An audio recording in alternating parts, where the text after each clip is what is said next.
तो मेरा आपसे निवेदन है, यदि आप अपने राष्ट्र को सबसे ऊपर रखते हैं, यदि आप राजनीतिक पार्टियों से ऊपर अपने राष्ट्र को रखते हैं, यदि नेता से ऊपर अपनी संस्कृति को रखते हैं, यदि आपको अपने बच्चों की भविष्य की चिंता है, फ्यूचर को अच्छा रखना है, सुरक्षित रखना है, पत्थरबाजी को रोकना है, माओवाद खत्म करना है, नक्सलवाद खत्म करना है, जिहाद खत्म करना है, घुसपैठ खत्म करना है, धर्मांतरण खत्म करना है, ड्रग स्मगलिंग का पूरा खेल जो चल रहा है इसको रोकना है, तो कानून बदलने की मांग करिए। नेता बदलने से, पार्टी बदलने से, सरकार बदलने से न भ्रष्टाचार कम होगा, न अपराध कम होगा, न धर्मांतरण कम होगा, न घुसपैठ कम होगा, न जिहाद खत्म होगा, न कट्टरवाद खत्म होगा, न माओवाद खत्म होगा। कभी कश्मीर जलेगा, कभी बंगाल जलेगा, कभी उड़ीसा जलेगा, कभी केरल जलेगा, कभी हरियाणा का मेवात जलेगा, कभी मुंबई जलेगा, ऐसे चलता रहेगा। व्यवस्था तब बदलेगी जब कानून बदलेगा। मेरा आपसे भारत छोड़ो आंदोलन की वर्षगांठ है। क्विट इंडिया मूवमेंट यानी भारत छोड़ो आंदोलन आज ही के दिन शुरू हुआ था 1942 में। अंग्रेज तो भारत छोड़ गए, लेकिन शिक्षा व्यवस्था आज भी अंग्रेजी है, चिकित्सा व्यवस्था आज भी अंग्रेजी है, प्रशासनिक व्यवस्था आज भी अंग्रेजी है, पुलिस व्यवस्था आज भी अंग्रेजी है, न्यायिक व्यवस्था आज भी अंग्रेजी है।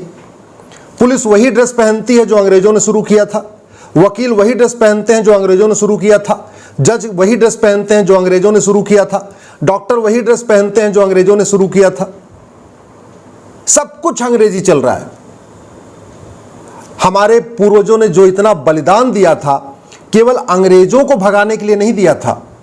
वीर सावरकर ने, भगत सिंह ने, सुखदेव ने, राजगुरु ने, नेताजी ने जो इतना बलिदान दिया, वो केवल अंग्रेजों को भगाने के लिए नहीं किया था।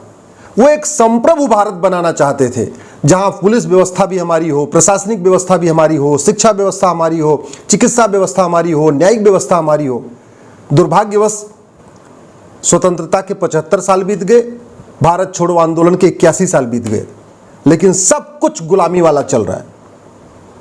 यदि वास्तव में एक संप्रभु भारत बनाना है, वास्तव में एक स्वतंत्र भारत बनाना है, एक सबल भारत बनाना है, एक सुरक्षित भारत बनाना है, तो तत्काल हमें सारे के सारे अंग्रेजी कानूनों को खत्म करना पड़ेगा और नया कानून बनाना पड़ेगा। 1860 का बना हुआ घटिया इंडियन पिनल कोड रद्दी की टोकरी में फेंकना पड़ेगा। ये जो कानूनों का पूरा मकड़जाल चल रहा है, भ्रष्टाचार और अपराध के लिए 50 कानून चल रहे हैं, घूसखोरी, जमाखोरी, मिलावटखोरी, कालाबाजारी, नशा तस्करी, मानव तस्करी, सोना तस्करी का अलग अलग कानून चल रहा है, ड्रग स्मगलिंग का अलग चल रहा है, ह्यूमन ट्रैफिकिंग अलग चल रहा है, नक्सलवाद, माओवाद, जिहाद, धर्मांतरण का अलग ही चल रहा है, आतंकवाद का अलग चल रहा है। ये सारे कानूनों को खत्म करके एक नया कानून बनाना पड़ेगा, one nation one penal code. जैसे अमेरिका में है ना, एक किताब है, उसी में चैप्टर वाइज अलग अलग अपराध है, उसी पैटर्न पे हमें एक one nation one penal code बनाना पड़ेगा। 1861 का पुलिस एक्ट चल रहा है, इसलिए पुलिस सत्ता की गुलाम बनी हुई है।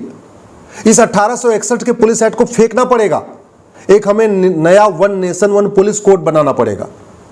ऐसा जहां पे भी अपराध हो, जहां पे भी देश के खिलाफ कुछ काम हो, हर जगह की पुलिस बुलडोजर लेके दौड़े, हर जगह की पुलिस गिरफ्तारी करे, वो तभी हो सकता है जब भारत में one nation one police code हो और ये घटिया अंग्रेजों का जो 1861 का बना हुआ पुलिस एक्ट है ये खत्म हो। हमारे मठ मंदिर सरकार के कंट्रोल में है, इसकी शुरुआत अंग्रेजों ने किया था। 1863 में अंग्रेजों ने कानून बनाया था मठ मंदिर कंट्रोल करने के लिए, उसके बाद कई और भी कानून बने। ये सारे के सारे कानून खत्म करने पड़ेंगे। 1863 वाला कानून भी खत्म करना पड़ेगा, इसके बाद जो मठ मंदिरों कंट्रोल करने वाले कानून खत्म बने हैं उनको भी खत्म करना पड़ेगा। एक नया कानून बनाना पड़ेगा, one nation one endowment code, यानी एक देश एक धर्मस्थल संहिता लागू करनी पड़ेगी। इसी तरीके से 1872 का जो एविडेंस एक्ट है, उसके कारण सबूत के अभाव में बहुत सारे लोग छूट जाते हैं। इस कानून को बदलना पड़ेगा, narco polygraph brain mapping test अनिवार्य करना पड़ेगा। 1894 में जो अंग्रेजों ने लैंड एक्विजिशन एक्ट बनाया था, जमीन को लेने के लिए जो कानून बनाया था, उस कानून 1894 के कानून के द्वारा अंग्रेजों ने लाखों एकड़ जमीन मिशनरियों को दे दिया, चर्च को दे दिया, और उनकी 99 साल की लीज भी पूरी हो चुकी है, लेकिन वो जमीनें वापस नहीं ली गई।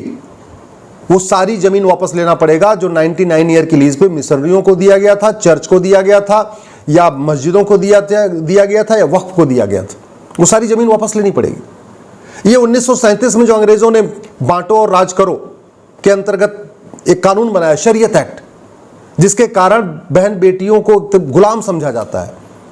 देश की मुस्लिम बेटियों को इक्वल राइट नहीं मिला हुआ है। इस 1894 के कानून को खत्म करना पड़ेगा, one nation one civil code लागू करना पड़ेगा। जुडिशियल सिस्टम आप देख रहे हैं सड़ चुका है। 5 करोड़ मुकदमे district court, high court, supreme court में चल रहे हैं। 5 करोड़ मुकदमे एसओसी के यहाँ, तहसीलदार के यहाँ, एसडीएम के यहाँ, कलेक्टर के यहाँ, कमिश्नर के यहाँ, चकबंदी अधिकारी के यहाँ, चकबंदी कमिश्नर के यहाँ, डीडीसी के यहाँ चल रहा है। टोटल 10 करोड़ मुकदमे, 5 crore district court, high court, supreme court, 5 crore SOC, DDC, चकबंदी अधिकारी, तहसीलदार, एसडीएम, कमिश्नर, कलेक्टर के यहाँ चल रहा है। 10 करोड़ मुकदमे। अगर एक परिवार में 6 लोग हैं ऑन एन एवरेज, तो यानी 60 करोड़ लोग मुकदमों के कारण टेंशन में है। इसका समाधान हो सकता है, लेकिन ये मुकदमे फास्ट तभी होंगे, साल भर के अंदर न्याय तभी मिलेगा जब सारे के सारे अंग्रेजी कानून खत्म हो, one nation one judicial code लागू हो। इसी तरीके से हमारी शिक्षा व्यवस्था आज भी गुलामी वाली, आज भी जूलियस सीजर को और पता नहीं मार्टिन लूथर किंग को पढ़ाया जा रहा है। हमारे देश में एक से एक महान लोग हुए। हमारी वैदिक शिक्षा व्यवस्था इतनी अच्छी थी, हमारी गुरुकुल शिक्षा व्यवस्था इतनी अच्छी थी। वापस इस घटिया शिक्षा व्यवस्था को खत्म करके नया एक कानून बनाना पड़ेगा, one nation one education code. इसी तरीके से जो स्वास्थ्य व्यवस्था है अंग्रेजों की चल रही है, जो एलोपैथिक डॉक्टर है एमबीबीएस उसी को डॉक्टर माना जाता है, आयुर्वेद के डॉक्टर को डॉक्टर ही नहीं मानते। एक one nation one health care code बनाना पड़ेगा। ये प्रशासनिक व्यवस्था जो तहसीलदार एसडीएम कलेक्टर वाली चल रही है, ये अंग्रेजों की कानून व्यवस्था जब तक चलेगी या अंग्रेजों की जब तक प्रशासनिक व्यवस्था चलेगी, तब तक इस देश में गरीब आदमी को न्याय नहीं मिलेगा। इस अंग्रेजी प्रशासनिक व्यवस्था को खत्म करके एक नया कानून बनाना पड़ेगा, one nation one administrative code. और इसी तरीके से जो इलेक्शन सिस्टम चल रहा है, जिसके कारण mafia, drug mafia, mining mafia, दुनिया भर के गुंडे बदमाश सब संसद विधानसभा में पहुंच रहे हैं, ये तभी बदलेगा जब वर्तमान इलेक्शन कानून का खत्म करके एक नया one nation one election code बनाना पड़ेगा। तो अगर आप चाहते हैं कि वास्तव एक स्वतंत्र भारत का निर्माण हो, एक संप्रभु भारत का निर्माण हो, गुलामी की निशानी खत्म हो, गुलामी की मानसिकता खत्म हो, जो दुनिया भर की फंडिंग आ रही है आपने देखा होगा, अभी तो पता चला पत्रकारों को चीन से फंडिंग आ रही है। भ्रष्टाचार इतना चरम पे है कि थाना, तहसील, जिला दलाली का अड्डा बन गया, डिस्ट्रिक्ट कोर्ट में न्याय भी करा है। भ्रष्टाचार चरम पे है, कोई ऐसा डिपार्टमेंट नहीं जहां भ्रष्टाचार नहीं, कोई ऐसा क्षेत्र नहीं जहां भ्रष्टाचार नहीं है।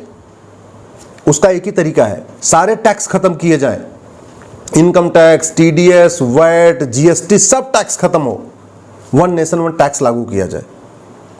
याद रखिए, जब तक कानून नहीं बदलेगा तब तक व्यवस्था नहीं बदलेगी। व्यक्तियों के बदलने से, पार्टियों के बदलने से, सरकारों के बदलने से व्यवस्था नहीं बदलती। व्यवस्था बदलती है कानून के बदलने से। 75 साल हो गए, एक के बाद एक पॉलिटिकल पार्टियां केंद्र में सरकार बनाती रही, राज्यों में भी सरकार बनाती रही, एक के बाद एक मुख्यमंत्री बनते रहे, प्रधानमंत्री भी बनते रहे, लेकिन व्यवस्था ज्यों की त्यों है। व्यवस्था तब बदलेगी जब सारे के सारे अंग्रेजी कानून खत्म होंगे, one nation one penal code लागू होगा, one nation one police code लागू होगा, one nation one judicial code लागू होगा, one nation one endowment code लागू होगा, one nation one tax code लागू होगा, one nation one education code लागू होगा, one nation one health care code लागू होगा, वन नेशन एडमिनिस्ट्रेटिव कोड लागू होगा। यानी एक देश एक दंड संहिता लागू होगी, एक देश एक पुलिस संहिता लागू होगी, एक देश एक न्यायिक संहिता लागू होगी, एक देश एक नागरिक संहिता लागू होगी, एक देश एक कर संहिता लागू होगी, एक देश एक शिक्षा संहिता लागू होगी, एक देश एक प्रशासनिक संहिता लागू होगी, एक देश एक चिकित्सा संहिता लागू होगी। तो मेरा आपसे निवेदन है, यदि आप अपने राष्ट्र को सबसे ऊपर रखते हैं, यदि आप राजनीतिक पार्टियों से ऊपर अपने राष्ट्र को रखते हैं, यदि नेता से ऊपर अपनी संस्कृति को रखते हैं, यदि आपको अपने बच्चों की भविष्य की चिंता है, फ्यूचर को अच्छा रखना है, सुरक्षित रखना है, पत्थरबाजी को रोकना है, माओवाद खत्म करना है, नक्सलवाद खत्म करना है, जिहाद खत्म करना है, घुसपैठ खत्म करना है, धर्मांतरण खत्म करना है, ड्रग स्मगलिंग का पूरा खेल जो चल रहा है इसको रोकना है, तो कानून बदलने की मांग करिए।